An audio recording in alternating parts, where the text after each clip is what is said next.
अगर मेरे पास कोई ऐसी पावर होती जिसके थ्रू मैं पास्ट में जा पाता तो मैं 1.5 साल पहले वाले अंश के पास ज़रूर जाता एंड उसे मैं ये गलतियाँ ज़रूर बताता जो उसने की हैं एंड उससे कहता कि ये गलतियाँ भाई मत करना क्योंकि इससे तेरा बहुत टाइम वेस्ट हुआ है। बट प्रैक्टिकली देखें तो रियल वर्ल्ड में ऐसा कर पाना इम्पॉसिबल है, तो उसको तो मैं नहीं बता सकता बट आपको ये मैं गलतियाँ ज़रूर शेयर कर सकता हूँ जिससे जो टाइम वेस्ट मैंने करा है वो आप ना करो। तो इन गलतियों में जो मुझे लगता है मेरी सबसे बड़ी गलती रही है उसे मैं सबसे एंड में बता रहा हूँ, तो वीडियो को बिल्कुल लास्ट तक देखना, बिल्कुल भी स्किप मत करना so that you don't make the same mistakes.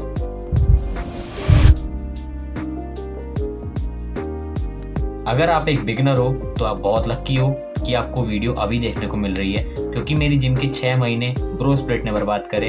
अब मैं ये भी नहीं कहूँगा कि ब्रो स्प्लिट बेकार है, बट इससे भी बहुत बेटर ऑप्शन है जो मैं ट्राई कर सकता था बट मुझे पता नहीं था।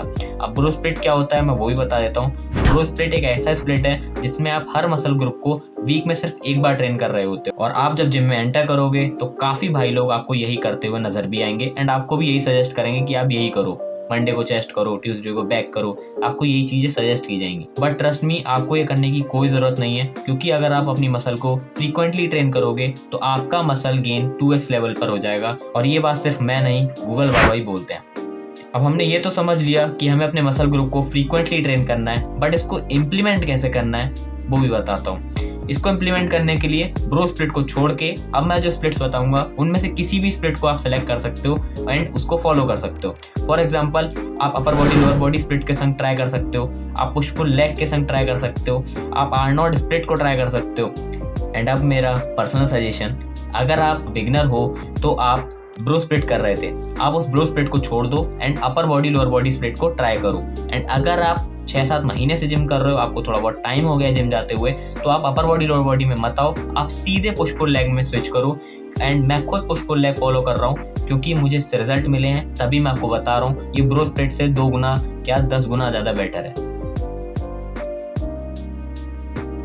अब ये एक ऐसी गलती है जो मुझे लगता है ऑलमोस्ट सभी लोग करते हैं।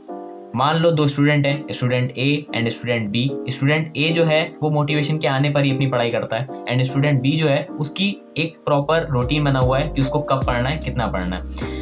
अब जो स्टूडेंट ए है वो कभी तो 4 घंटे तो कभी तो 5 घंटे जब उसको मोटिवेशन आ जाता है पढ़ लेता है, बट जब उसको मोटिवेशन नहीं आता तो वो आधे घंटे भी नहीं पढ़ पाता। बट हमारा जो स्टूडेंट बी है वो पढ़ आधे घंटे ही रहा है, पढ़ डेली रहा है। तो क्या लगता है इन दोनों में से कौन अच्छा स्कोर कर पाएगा? इस चीज़ को आप बताओगे कमेंट सेक्शन के अंदर।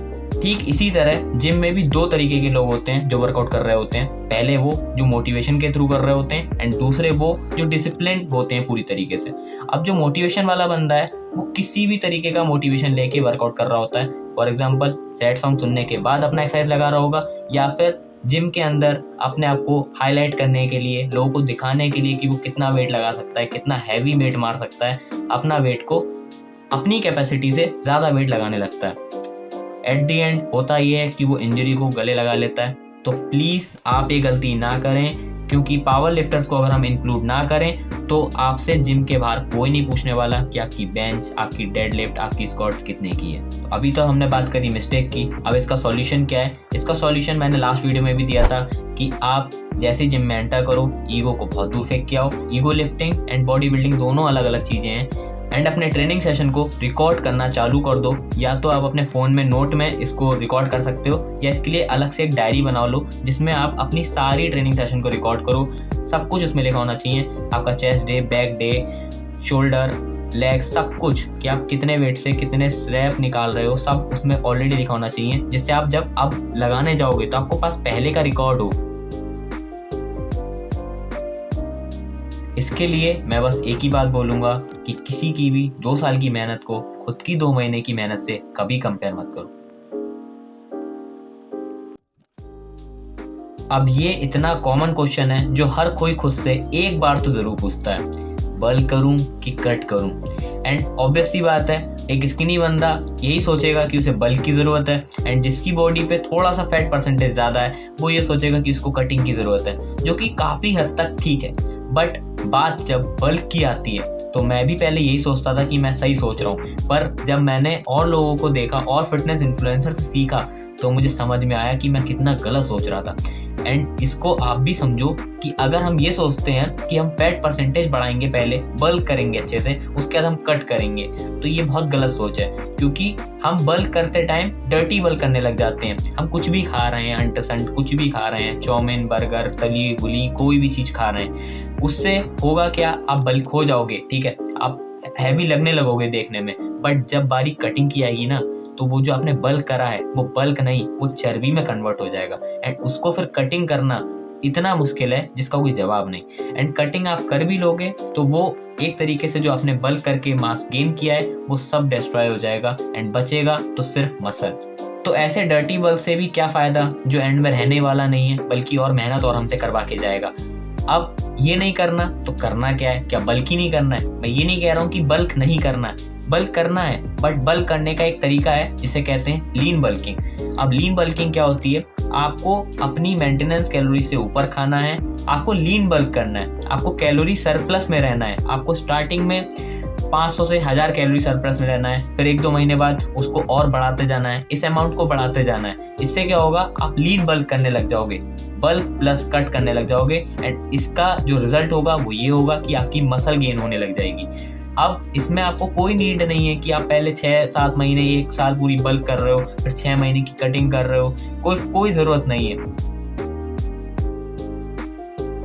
जब भी कोई नया बंदा जिम ज्वाइन करता है तो उसके संग सबसे बड़ा जो खेल होता है वो ये होता है कि उसे पता तो होता नहीं कि उसे करना क्या है, उसे कौन से एक्सरसाइज के कितने सेट, उसे नाम तक नहीं पता, एक्सरसाइज के सेट तो छोड़ो। तो मेरे संग भी यही था, मुझे पता ही नहीं था। तो मैं इस तलाश में था कि मुझे कोई बता दे, भाई मेरे संग में कोई कर ले, मेरी एक्सरसाइज कोई करवा दे।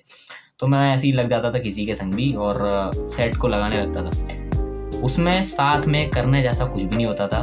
संग में करने के नाम पर मैं एक सपोर्टर की तरह काम कर रहा था, मतलब उनके सेट अच्छे से लगवा रहा था और अगर उन्हें टाइम मिल रहा है तो वो मेरा सेट लग पा रहे हैं, वरना किसी के एक्सरसाइज के 1 सेट लग रहे हैं, किसी के सेट ही नहीं लग रहे हैं, किसी के 2 सेट लग गए, क्योंकि वो लगा रहे हैं हैवी वेट और मुझसे लग रहे हैं 5 की प्लेट, 2-2.5 की प्लेट, तो वो मेरे सेट को स्किप ही करवा देते थे। अब हल्के हल्के समझ में आया ऐसे तो कम बनेगा नहीं, मेरी बन नहीं पा रही, इन्हीं की बॉडी बने जा रही है। फिर अलोन वर्कआउट चालू करा, यूट्यूब से एक्सप्लोर करा, वीडियोस वगैरह देखी साकेत भाई की, सबसे बड़ा तो मैं उन्हीं का फ़ैन हूँ, उन्हीं से मैंने बहुत कुछ सीखा है। अब उनकी वीडियो से मैंने सीख के अकेले करना चालू कर दिया। मानता हूँ दिक्कत होती है अकेले करने में, बट पार्टनर भी एक ऐसा होना चाहिए जो आपके लेवल का हो, या 19-20 चलेगा, बट अगर 19-22 है तो आपको ही दिक्कत होगी। तो मैं बस यही कहना चाहता हूँ कि किसी को भी ब्लाइंडली फॉलो मत करो। जो भी जिम में आपके भैया लोग हैं, आप जिनके संग आप कर रहे हो, अगर ऐसा है तो उनको ब्लाइंडली फॉलो मत करो कि वो क्या कर रहे हैं आप वही करोगे। एक्सप्लोर करो, अगर आपको वो ठीक लग रहा है करना, अगर आपकी बॉडी को वो ठीक लग रहा है तो आप उसे फॉलो करो। इवन मैं जो बता रहा हूँ अगर वो भी आप पहले खुद ट्राई करो, आपको अगर नहीं लग रहा है तो वो आपके लिए नहीं है। ऐसा नहीं है कि कुछ भी ग्रंथ नहीं है कि किसी ने कह दिया तो वो बिल्कुल ठीक है। अगर आपको वो बॉडी को सूट कर रहा है, आपको रिजल्ट दे रहा है तो वो ठीक है, अगर नहीं दे रहा है तो वो गलत है। तो ये है वो 5 गलतियां जो मैंने अपने 1.5 साल में की हैं एंड मैं यही चाहूँगा कि ये गलतियां आप मत करो। एंड मिलते हैं फिर किसी अगली वीडियो में, तब तक के लिए टेक केयर, बाय बाय, जय श्री राम।